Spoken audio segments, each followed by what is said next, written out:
میں ایک سوال آپ لوگوں کے لیے لے کر کے آیا ہوں۔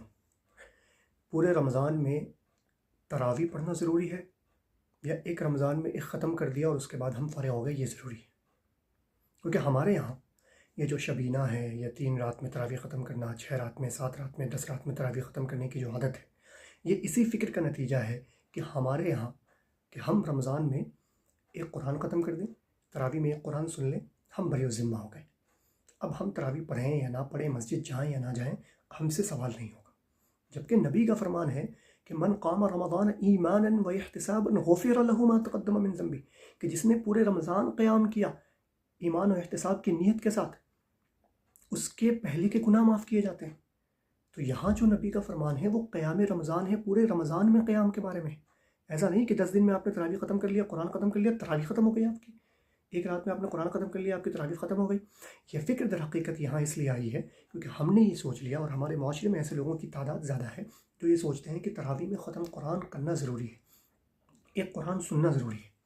نتیجہ یہ ہوتا ہے کہ 10 دن میں تراویح ختم ہو گئی اور اس کے بعد پھر فری ہو گئے، تراویح میں نہیں جاتے۔ پھر آپ ان سے پوچھیے 14ویں 15ویں رات کو پوچھیے آپ ان سے کہ بھائی تراویح پڑھے ہو؟ کہتے ہیں ہاں ہم تو 10 کو ختم کر لیے۔ ارے بھائی تراویح ختم نہیں ہوتی، تراویح پورے رمضان چلتی ہے۔ قرآن ختم کرنے کا جو تصور ہمارے معاشرے میں آیا ہے اس کی وجہ سے یہ ساری چیزیں پیدا ہوئی ہے، جس کی وجہ سے قرآن کی بے حرمتی پھر لازم آتی ہے۔ ایک رات میں قرآن ختم کرنے والے حافظ کو کبھی آپ نے سنا کہ وہ کس طرح قرآن پڑھتا ہے؟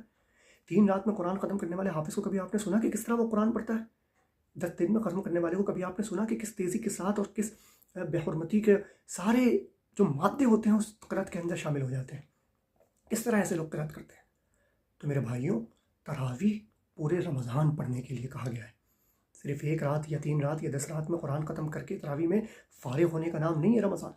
پورے رمضان میں قیام کے لیے ایمان و احتساب کی نیت سے جو شخص کھڑا ہوتا ہے اس کے بارے میں نبی نے بیان فرمایا کہ غفر له ما تقدم من ذنبه، ایسے شخص کے پچھلے گناہ معاف کر دیے جاتے ہیں۔ تو اپنے اس عادت کو بدلیں، اپنے اس حالت کو بدلیں، اس فکر کو بدلیں جو ہمارے اور آپ کے درمیان گردش کر رہی ہے، ہمارے معاشرے میں گردش کر رہی ہے۔ ایک اور چیز ہے، کیا ہوتا ہے کہ ایک مسجد میں کسی کو تراویح پڑھنے کی عادت ہے، وہ وہیں نماز پڑھ رہا ہے، تراویح پڑھ رہا ہے۔ اب 4 دن 5 دن پڑھا، 6 دن وہ نہیں پڑھ پاتا ہے، یعنی وہ اس مسجد میں نہیں آ پاتا، تو وہ تراویح نہیں پڑھتا، وہ تراویح چھوڑ دیتا ہے۔ اور پھر ایسا نہیں ہے کہ اگلے دن پھر آئے پھر شامل ہو جائے، نہیں، پھر وہ تراویح چھوڑ دیتا ہے۔ ارے یار میرا تو تراویح چھوٹ گئی، 5 دن وہاں پڑھ رہے تھے اس کے بعد چھوٹ گئے۔ میرے بھائی، تراویح پڑھنا ہے۔ میں نے کیا کہا؟ آپ کو تراویح پڑھنی ہے، کسی بھی مسجد میں پڑھیں آپ، جہاں پر بھی آپ کو مسجد مل جائے، جہاں پر بھی آپ کو جماعت مل جائے، آپ وہاں جا کر کے تراویح پڑھیں۔ یہ ضروری تھوڑی ہے کہ آپ نے جس مسجد میں شروع کیا ہے اسی مسجد میں آپ ختم کریں گے، یہ کوئی ضروری نہیں ہے۔ یہ لوگوں کی فکر ہے، یہ لوگوں کا بنایا ہوا طریقہ ہے، لوگوں نے اپنے آپ سے بنا لیا اور اس کے بعد معاشرے میں اس کو رواج دے دیا۔ ہمارا کام یہ ہے کہ جب تک رمضان ہے، 29 ہو 30 ہو، اس پورے 29-30 دن تک ہمیں اللہ رب العالمین کی رضا کے خاطر ثواب کی نیت سے اللہ رب العالمین کے سامنے کھڑے ہونا ہے، قرآن کی تلاوت کرنی ہے، قرآن کو ترتیل کے ساتھ پڑھنا ہے، تاکہ اللہ رب العالمین ہمارے پچھلے گناہ کو معاف کر سکے۔ اللہ کے واسطے اس فکر کو اپنے ذہن سے نکالیے کہ ہم نے ایک ختم کر لیا تراویح میں، ہم تراویح سے بری ہو گئے۔